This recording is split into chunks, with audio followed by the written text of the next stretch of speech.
Hello! Hello.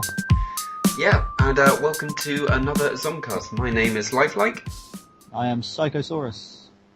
Yes, you are indeed. And, yeah, what's happening?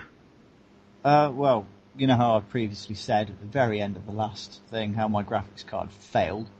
Yeah. I subsequently moved to my laptop for the next few weeks until I have money from my amazing job to actually pay for a new graphics card and loads of other stuff as well. Oh, yes, indeed. Yes. Oh, I say that far too much on these things. Oh, well. That's your catchphrase. Brilliant.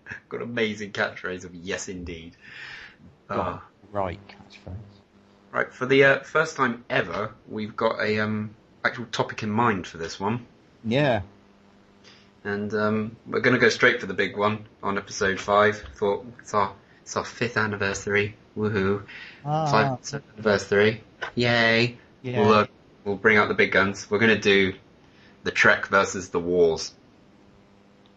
Yeah, and I picked the short straw in this one. Dun dun dun. Now, see, the weird thing is you saying you picked the short straw. I mean, some people listening will, think, oh, the short straw Star Trek. But oddly enough, you don't. No, I much prefer Star Trek to Star Wars. Much prefer.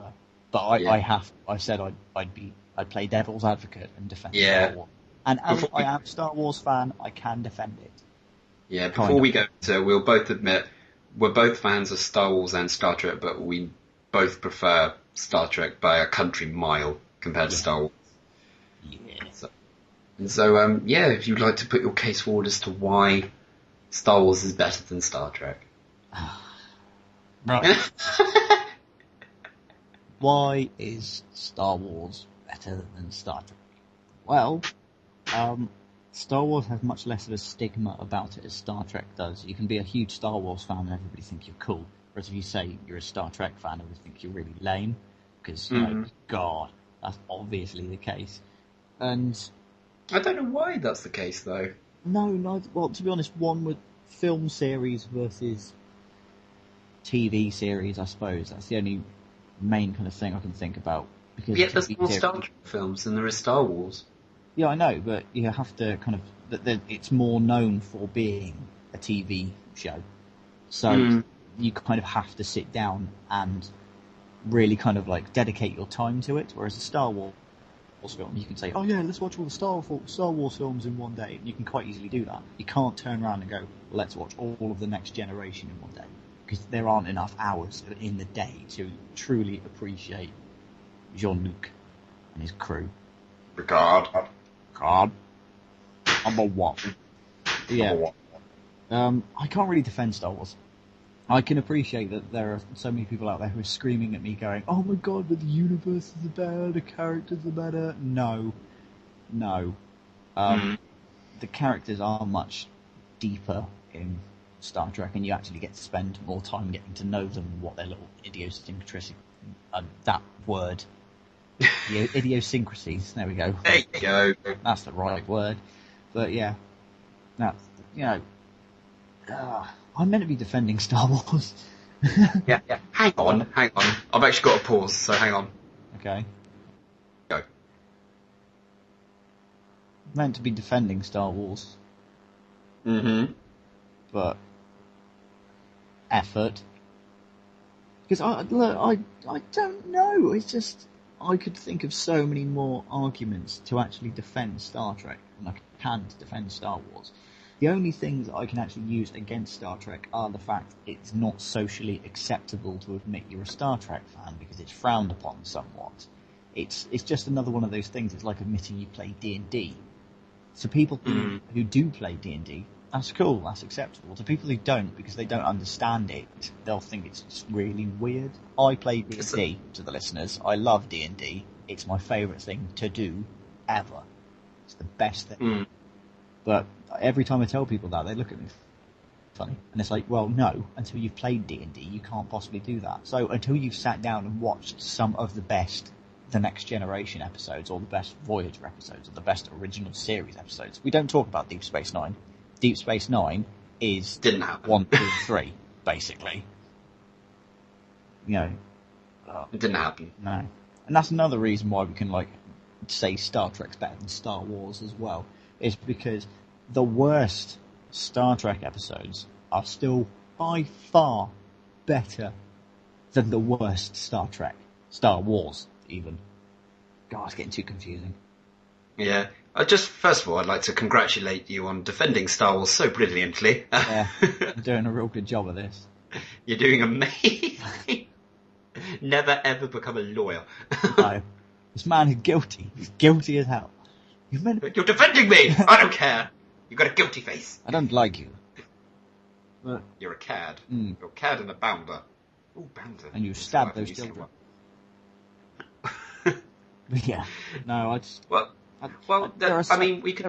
There are certain things that are much cooler. I mean, to be honest, the video games, the Star Wars... Oh, well, the thing is, very little's been done video game-wise for Star Trek. Star Trek Online was abysmal. It's absolutely terrible. I actually did give it a go, and it was absolutely horrible.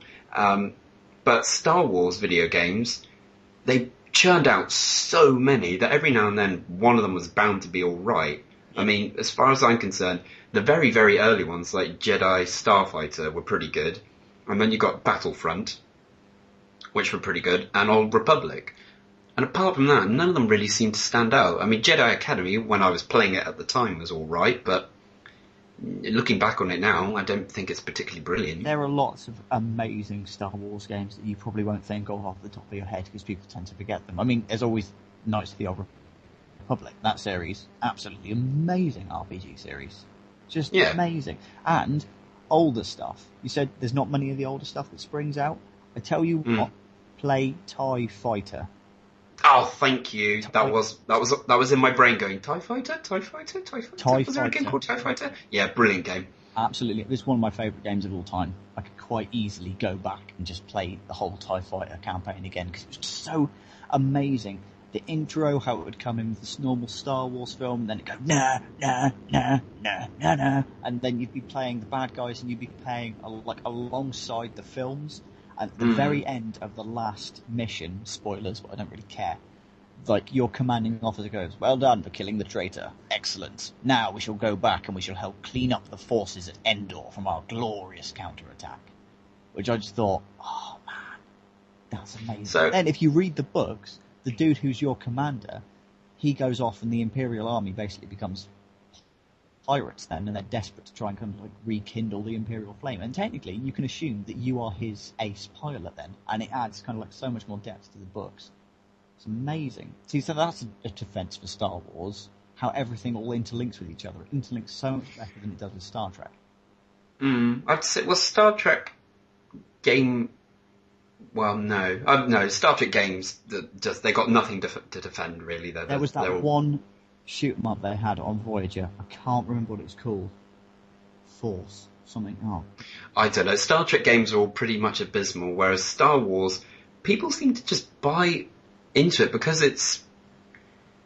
I don't know. It's got more mythos behind it, whereas Star Trek is very much rooted in a potential future, whereas we know for a fact that Star Wars can't happen because, you know, the Force and all that rubbish. I mean, I know Star Trek's got warp and everything like that, and the beaming people down and all that, but it's just, I think the fact it was based around sort of a Star Fleet, Star Academy and all that stuff, and the integration of alien species, maybe it just seemed to bore people a little bit much, whereas Star Wars followed the conventions of a Hollywood film of that time. Yeah. Of the 70s, even though that was when sort of the revolution began in Hollywood with, one of the many revolutions, but, you know, Kubrick came out, Scorsese did Taxi Driver in that decade, but it still followed the conventions. I mean, someone pointed to me a few years ago that Star Wars is a Western, but it's just set in space. It really is, it's a Western set in space. And so, I think that's why people kind of buy into it, because if you like, it's one of the greatest westerns ever told, but just in space. And it was the first big action movie that was out in space, and that's why it's got so many followers, and a lot of people look for it at rose-tinted glasses, because before that, it was Star Trek, which was cheap sets and pretty hammy acting from. I've forgotten his name. Shatner. Ooh, embarrassing. Whoa, hold on. How I know. the hell did you just forget the legend Shatner's name? I don't know. I forgot who Nimoy was the other day. I was like, Leonard who? What? But I was alright. I have these moments. That's fine, I know. Shush. Go and read Superman Year 1 5 times for that. I've already read it. Don't make me read it again. Do it again as punishment for forgetting Shatner and Nimoy. Don't. Oh, please. I hate that book. I had to review it, for God's sake. I know how much you hate it. It's an awful, awful book. Read it 5 times for your sins. No, please don't. I'm ashamed.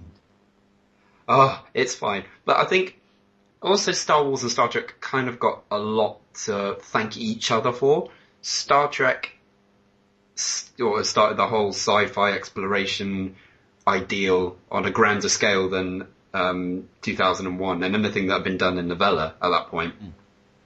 And then Star Wars came out and rekindled the whole thing. If Star Wars hadn't come out, Next Gen would never have been produced at all. Oh God, no, definitely not. So they have a lot to thank each other for. But then Battlestar Galactica came along and said, you're doing modern day, you're doing it wrong. This is how you do it. And so I would very much like to see, with the success of Battlestar Galactica, as a new Star Trek come out, and not Voyager, because Voyager was set before, and it didn't have much to do with Star Academy, and there was only one or two aliens on board. Not Voyager, Enterprise. Enterprise. It's awful. Was rubbish as well, actually. It was better than Deep Space Nine. I'd much rather watch that than Deep Space Nine, but it was still pretty rubbish. Yeah, I don't know. I could probably watch a Deep Space Nine instead of an Enterprise purely because of the Ferengi. Yeah, I did like Ordo as well, the security guard, the shapeshifter dude. My name is Ordo. Such a cool character. Yeah. Oh. And but he's the voice of Mr. House in New Vegas. Yeah. Blow your mind. I haven't played New Vegas, so. Oh. Well, yeah. He's done lots of voice acting stuff, actually. It's quite cool. Well, I think it's safe to say if you're a proper science fiction fan, you can appreciate both. Yeah. But I'd still say Next Generation is the best out of all of them. Oh, yeah, by far. Because the characters were just so much better balanced in it, and it's just so much better. I could sit and watch The Next Generation forever. I really could. I'm going to go do that now, actually. Yeah. I need to get more, like, that massive box set that they released. We shall do it, don't you worry. I'm just wondering how much it would cost. We'll figure it out. Oh well, I'll look online, see what I can find. Yeah. Right, well, I think we're probably going to cut it early this time round. Yeah? Oh, actually, the news I wanted to tell you. Oh, yes. Iron Man 3 has begun scripts. Yeah. And Doctor Strange is getting a film. Oh, wow, awesome. I know who he talks with. Who the hell were they in talks with? I can't remember. Well, I know it was a guy who I went, oh, he'd be very good. So, yeah. I just like the rumour that Hugh Laurie's might be playing him. I was like, what? Oh, that is so awesome. Oh, I know. And if we're going to talk about rumours for cool superheroes, like... Oh, do it, quick. Luke Cage. Hell yes. Oh yeah, tell them. The dude from Old Spice. Old Spice. I'm on a horse. He might be playing him. Anyway, from The Wire. Right, we'll leave you godsmacked at that now. So I've been Lifelike. Thank you very much for listening. I've been Psychosaurus, and here is the theme tune. Enjoy the theme tune. Yeah, alright. Goodbye. Enjoy the theme tune.